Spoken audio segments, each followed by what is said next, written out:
Donc, je suis Michel Doussat, le secrétaire général de l'UCESIF, et en cette journée de deuil national français. Donc, bonjour, je ne sais pas à quel moment de mon introduction j'ai été privé de parole. Vous êtes trop tard. Donc, je voulais dire que suite à ces absolument abominables attentats que nous avons connus en France, nous vous remercions de nous avoir adressé des messages de condoléances.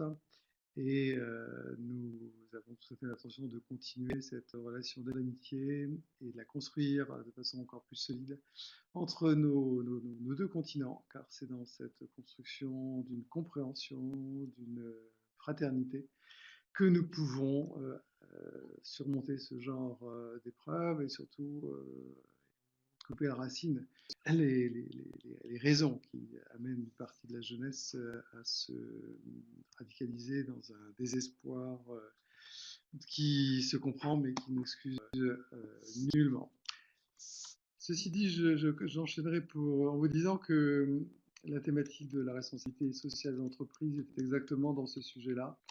Et c'est pourquoi nous avons pensé important, dans le cadre de l'Union des CES de la francophonie, de vous la proposer comme premier thème d'un webinaire et donc d'une relation de construction en commun, d'une vision partagée de la thématique de comment faire que les entreprises, qu'elles soient étrangères ou nationales, travaillant dans le domaine minier, ne travaillent pas que pour construire des profits au bénéfice de leurs seuls actionnaires, mais peut-être même d'abord travaillent dans l'intérêt des pays, dans l'intérêt de leurs employés et dans l'intérêt plus généralement de la planète, puisque ce sont des entreprises dont les impacts écologiques sont très, très importants. On ne peut quand même pas dire souvent, c'est toujours très important.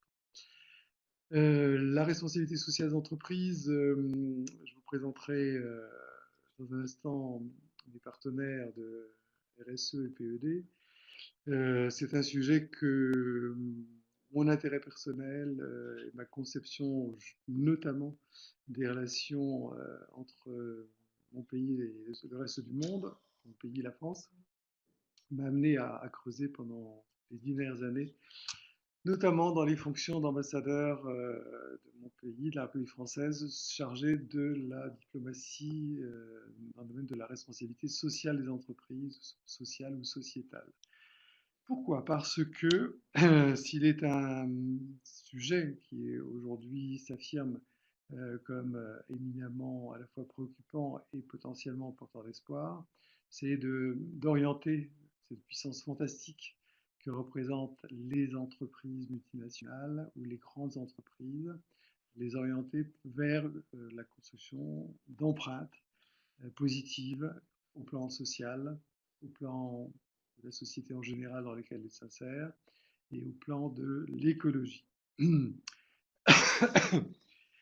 La responsabilité sociale d'entreprise a été initialement élaborée comme un concept à forte empreinte religieuse, puisqu'il est né dans la sphère protestante américaine, de chefs d'entreprise qui se demandaient comment conjuguer leur objectif de profit avec un objectif d'éthique concernant aussi bien leurs citoyens, les citoyens dans lesquels l'entreprise est immergée, que leurs employés et plus généralement les pays dans lesquels ils interviennent.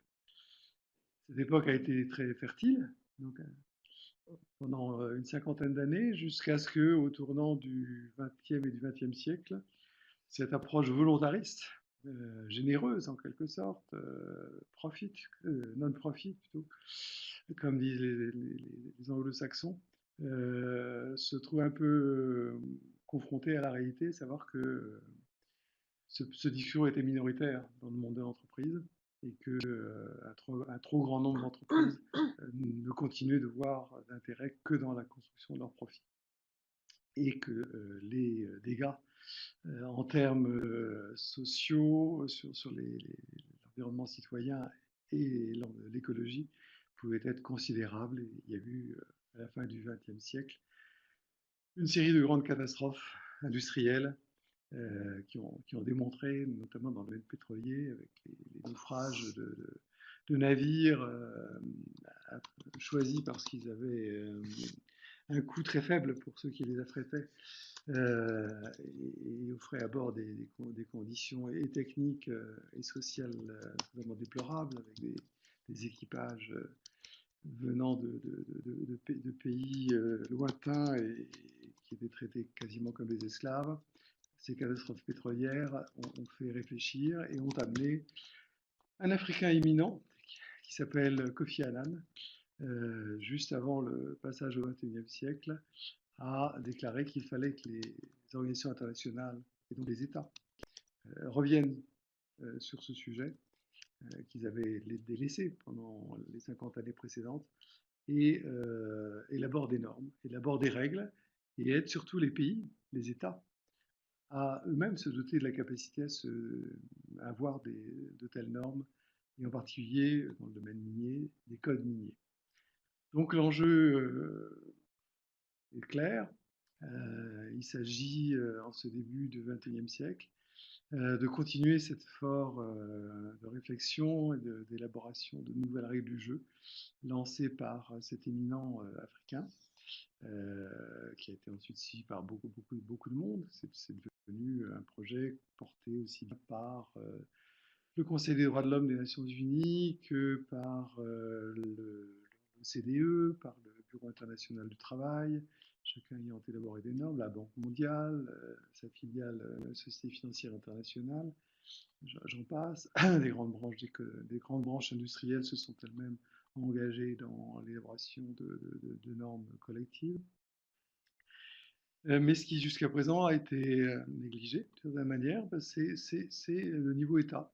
Le niveau État qui a un rôle important à jouer, et tout particulièrement dans l'élaboration de codes miniers qui ne soient pas simplement la traduction des desiderata, pardonnez-moi, des industriels qui proposent de s'implanter à condition que ceci soit une exception aux lois du travail local, à condition que cela soit une exception au droit de l'environnement local, etc., etc. L'Union des CESE de la francophonie, donc réunissant des conseils qui sont composés aussi bien d'organisations patronales que syndicales et d'associations dont certaines défendent l'environnement, qui est présente à la fois sur le continent européen et le continent africain et un tout petit peu au Moyen-Orient, a considéré qu'elle avait une place à jouer en la matière, sans vouloir être en rien une nouvelle institution internationale élaborant des normes. Elle pouvait en revanche travailler en tant qu'animateur de la réflexion des conseils membres, les conseils ayant vocation eux-mêmes à apporter leur expertise, leurs recommandations à leur gouvernement. Car c'est à ce niveau-là qu'aujourd'hui l'enjeu est extrêmement clairement défini. Il s'agit pour chaque gouvernement d'être capable de trouver le bon équilibre entre la compétition internationale, qui fait que même si un filon minier n'est pas délocalisable, une entreprise minière peut décider de retarder de 20 ans son exploitation, et donc il y a toujours la possibilité de mettre en concurrence plusieurs pays lorsque la ressource est relativement abondante. Donc il y a potentiellement un risque de chantage.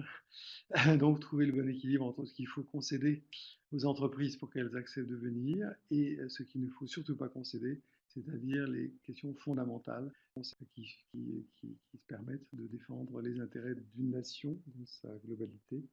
Et une nation, c'est une population avec un enracinement géographique, avec une relation très forte avec un territoire et avec des intérêts liés à ce territoire.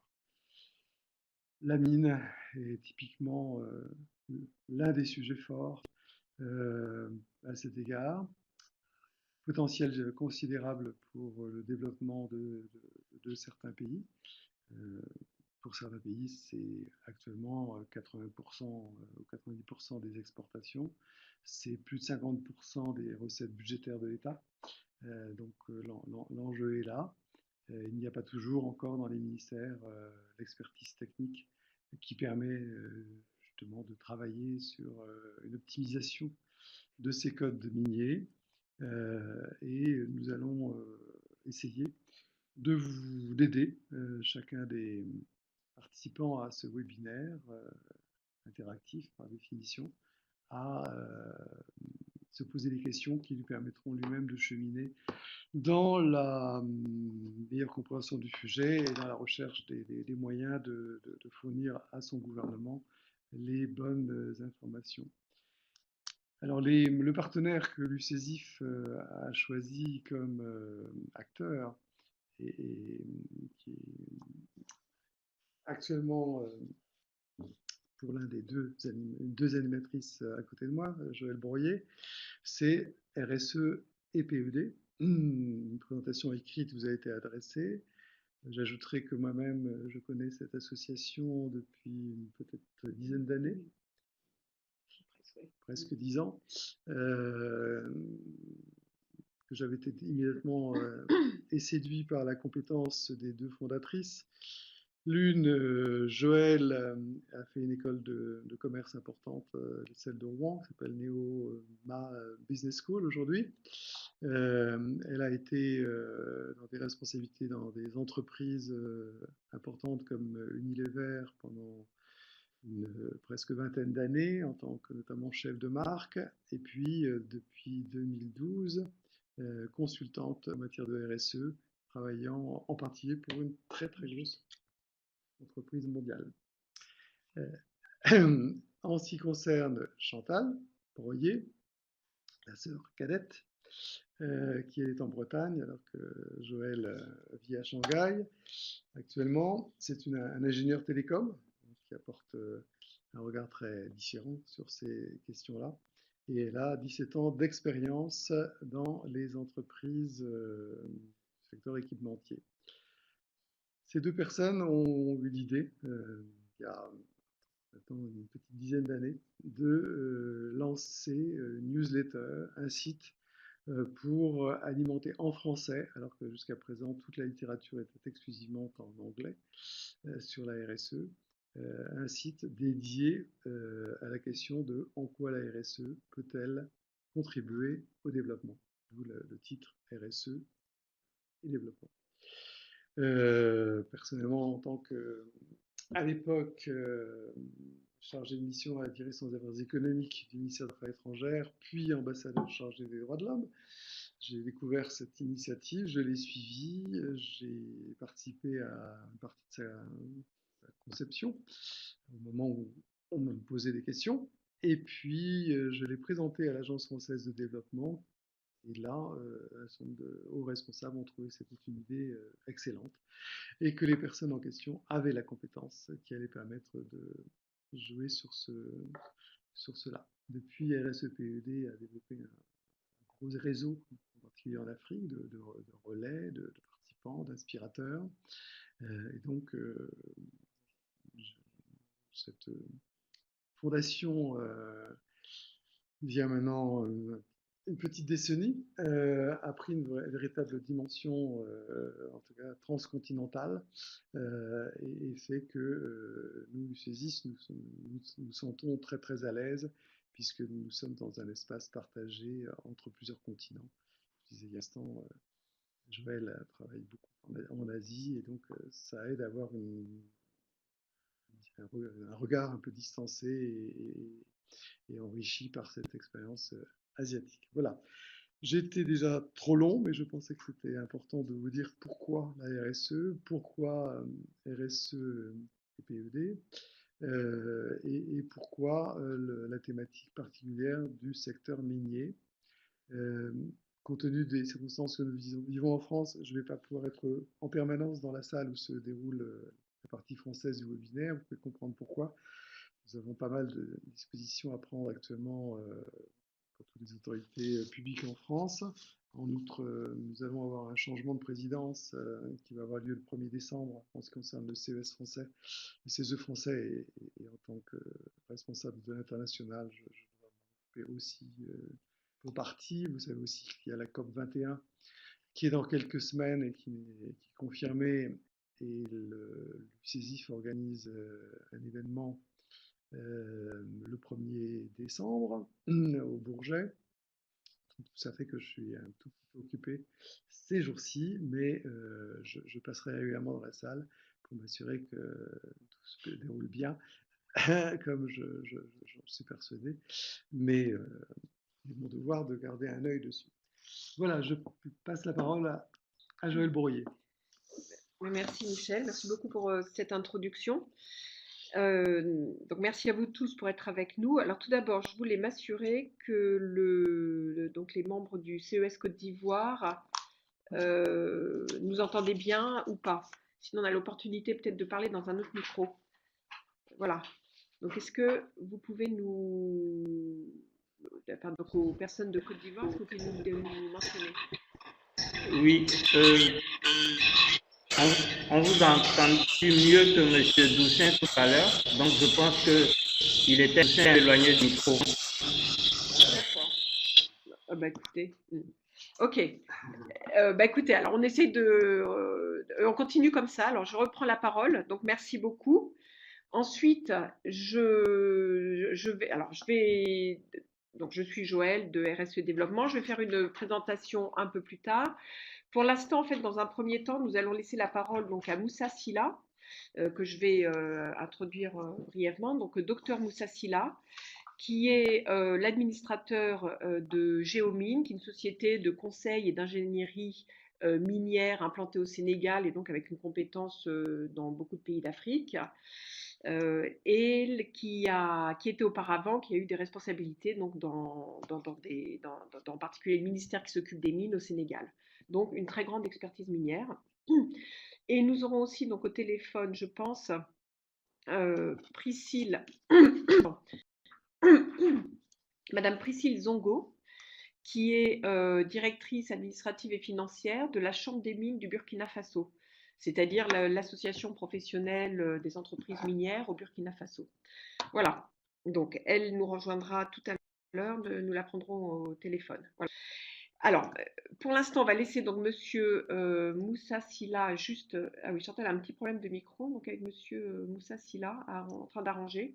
Donc, alors aussi, donc peut-être pour Moussa qui vient d'arriver, donc nous avons donc l'UCESIF Paris en ligne. Donc, nous avons Chantal et moi. Nous avons quelqu'un du Maroc, donc quelqu'un de RSE et développement Hint, Aït Mabet Hint.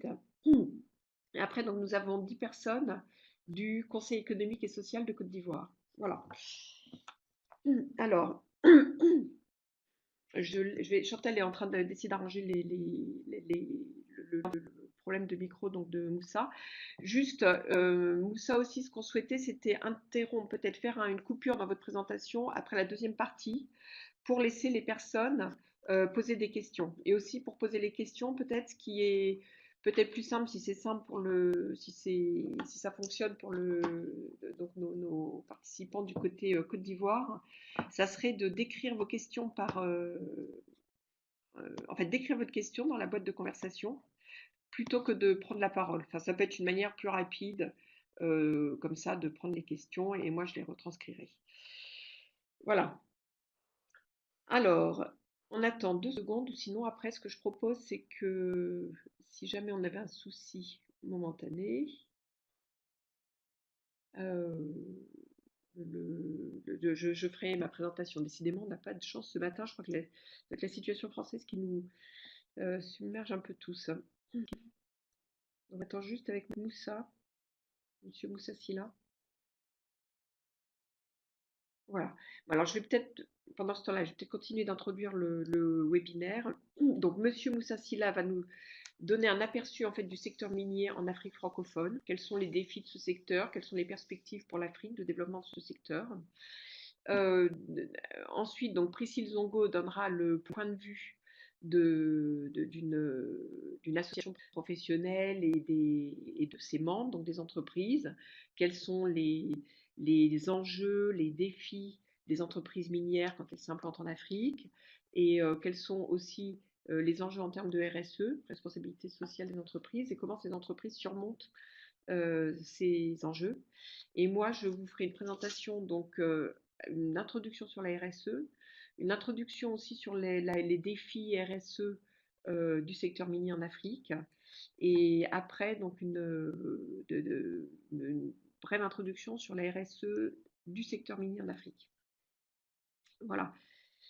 Alors, Chantal, si Monsieur Sylla donc a un souci de micro que tu dois être en train de régler, peut-être tu peux me passer la parole, s'il te plaît. Donc changer de diapositive.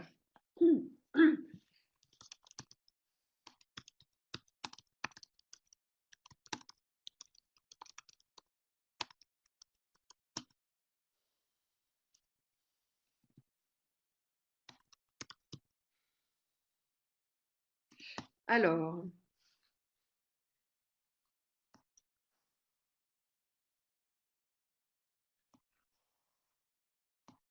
très bien. Bon, alors, on va commencer avec ma présentation pendant que Chantal règle les soucis de micro de Monsieur Sylla. Alors, donc, Oui, est-ce que vous m'entendez maintenant? oui, oui. Alors, on va Chantal, repasser à Joël, Monsieur. Oui, on vous entend très bien. vous m'entendez? Oui. Alors, on va repasser. Chantal, tu repasses la Maintenant, ça présentation. va, je peux peut-être commencer, Ouais. si vous permettez. Oui.